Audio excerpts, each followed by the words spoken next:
जिनके नाम सुमिरन से तुलसीदास जी कहते हरन घोर त्रैसूल जासु नाम भव बेसज।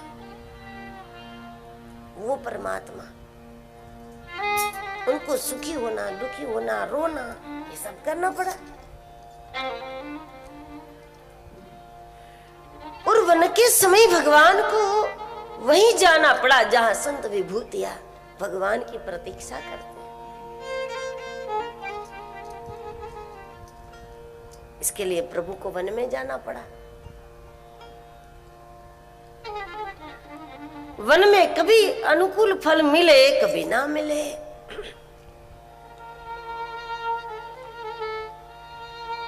इससे भी बढ़कर संत और भगवंत दोनों को जब धरा पर आते हैं तब लोगों की विचित्र विचित्र वृत्तियों का शिकार बनना पड़ता है। कैसी कैसी वृत्तियां लोगों की होती है। तो सभी प्रकार के वृत्ति के लोग तो मिलेंगे भगवान को भी। उनकी वृत्ति को समझते हुए भी मन को बड़ा रखना, उसको माफ करना, उसको कुछ न कहना, ये भी कष्ट है।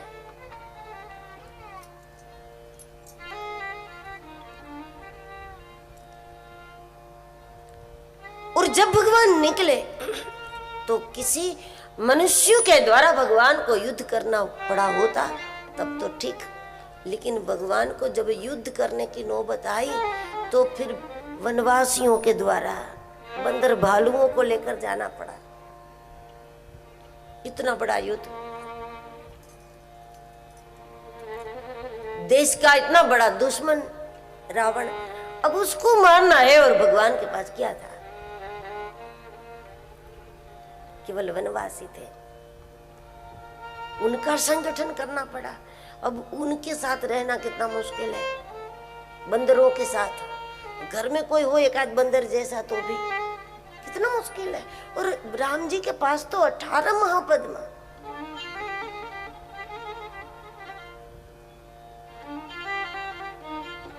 एक 100 करोड़, 1 अरब, 100 अरब, 1 खरब, 100 खरब, 1 निखर्ब, 100 निखर्ब, 1 पद्म, 100 पद्म, 1 महापद्मा, ऐसे 18 महापद्मा।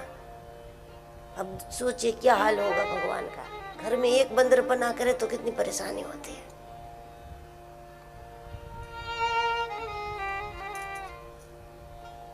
राम जी पेड़ के नीचे बैठते हैं और बंदर ऊपर बैठता है।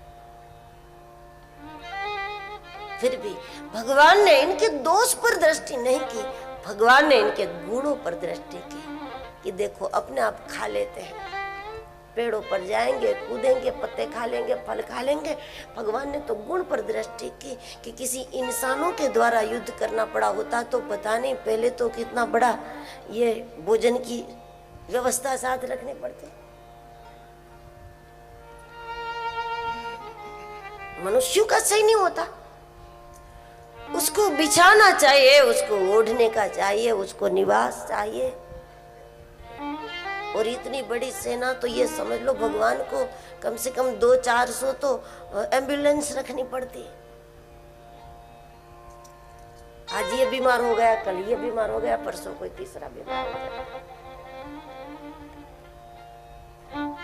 भगवान ये नहीं देख रहे कि देख कितना अविवेक कर रहे। मैं नीचे बैठा हूं और ये मेरे ऊपर पत्ते गिरा रहे।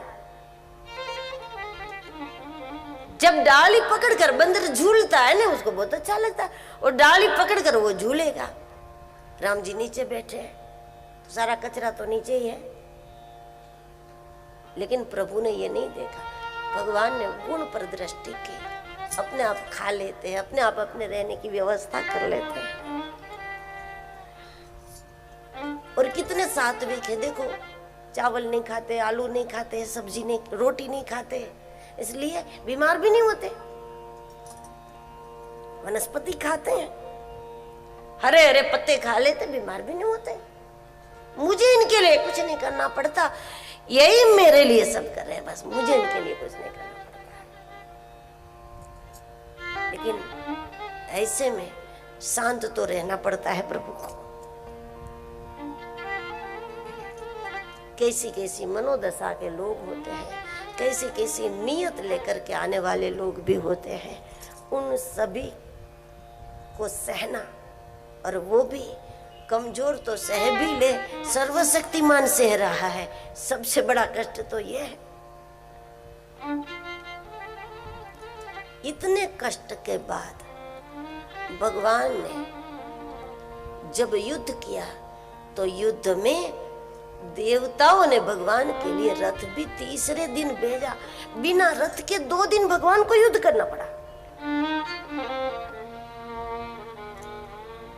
जिनके लिए भगवान निकले थे वो ही भगवान की मदद नहीं कर रहे थे। देव कार्य के लिए भगवान निकले, वनवास का बहाना बना करके। इसके बावजूद समय पर भगवान को जो चाहिए, देवताओं का कर्तव्य था, देव कार्य के लिए भगवान ने अवतार लिया। देव कार्य के लिए भगवान अयोध्या छोड़कर वन वन भटक रहे थे।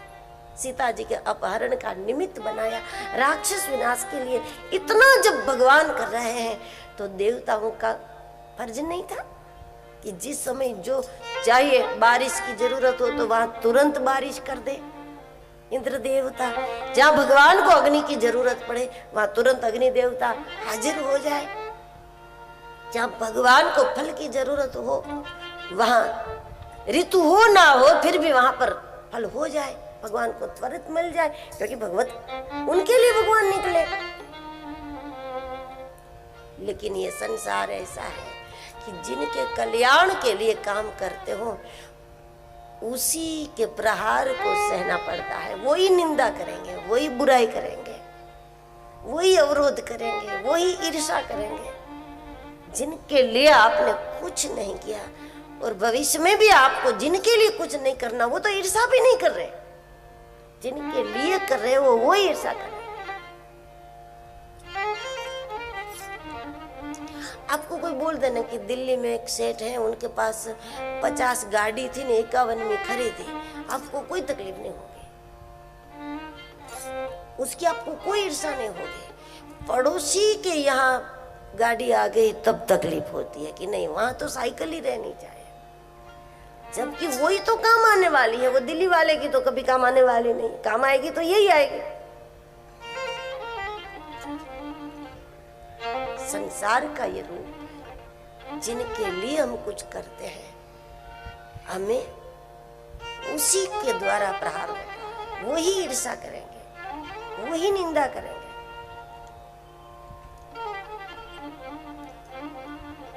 देवताओं ने भगवान के लिए तीसरे दिन रथ भेजा, ये समझकर देवता जानते थे कि बिना रथ के युद्ध नहीं हो सकता, क्योंकि युद्ध मैदान में बहुत कुछ चीजें पड़ी हुई होती हैं। हथियार के, शस्त्रों के टुकड़े होते हैं पड़े हुए। कोई सैनिक हाथ में शस्त्र है और गिर गया तो वो साधन पड़ा रहता है मैदान में, और वो चोट लग सकती है, वो चुभ सकता है। बिना रथ का युद्ध नहीं हो सकता। और भगवान है, साधु वेश है, उदासीन व्रत है राम जी का, तो उदासीन व्रत में जूते भी धारण नहीं करेंगे, पादुका भी धारण नहीं करेंगे, कुछ नहीं है धारण किया हुआ। और ऐसे में युद्ध कैसे होगा? देवता ने सोचा कि बिना रथ के युद्ध तो होगा नहीं, इसलिए हम अपने आप क्यों भेजे, राम जी किसी को भेजे रथ लेने के लिए, क्योंकि अयोध्या से तो मंगवा नहीं सकते, साधु है, जनकपुर से नहीं मंगवा सकते। जब साधु जीवन धारण किया है, उदासीन व्रत भगवान ने धारण किया है, तो ऐसे में पूर्वाश्रम से मदद नहीं मांगेंगे, पूर्वाश्रम से संबंध नहीं रखेंगे, घर परिवार से रिश्ता नहीं होता उनका, हमसे ही मांगना पड़ेगा। जब राम जी किसी को रथ लेने के लिए भेजेंगे और तब रथ देते हुए भी इंद्र ने तो कहा होगा कि 5-10 फोटो खिंचवा लेंगे, कि देखो कोई रथ लेने आया, भगवान ने भेजा रथ लेने के लिए, और हम उनको रथ का दान कर रहे हैं।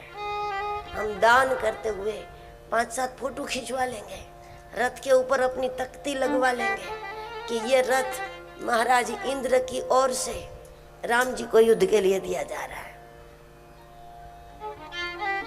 ताकि अगले चुनाव में ये सारी फोटो काम आ जाए। देवताओं की कूटनीति थी।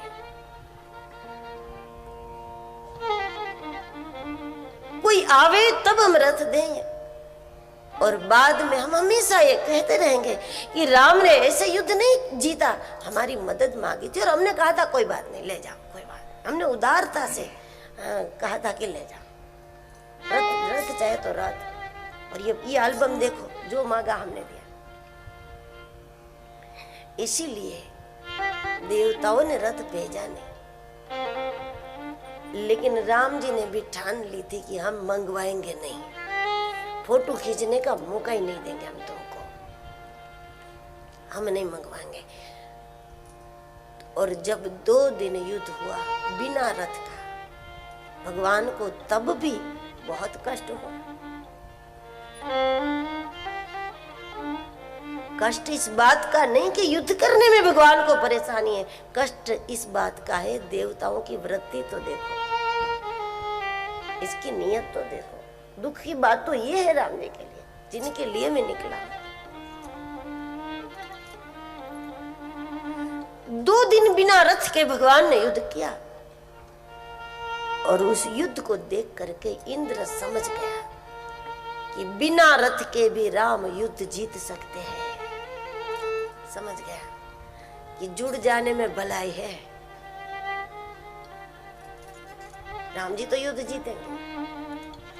राम को जरूरत नहीं है, जिनकी आत्मशक्ति जागृत हो, बाहरी आधार पर वो कोई काम नहीं करता, वो सारे काम आत्मशक्ति के आधार पर ही करता है। दुनिया कभी मन करे तो जुड़ जाए, कभी मन करे तो हट जाए, फिर मन करे तो जुड़ जाए, लेकिन लोग आते जाते रहते हैं।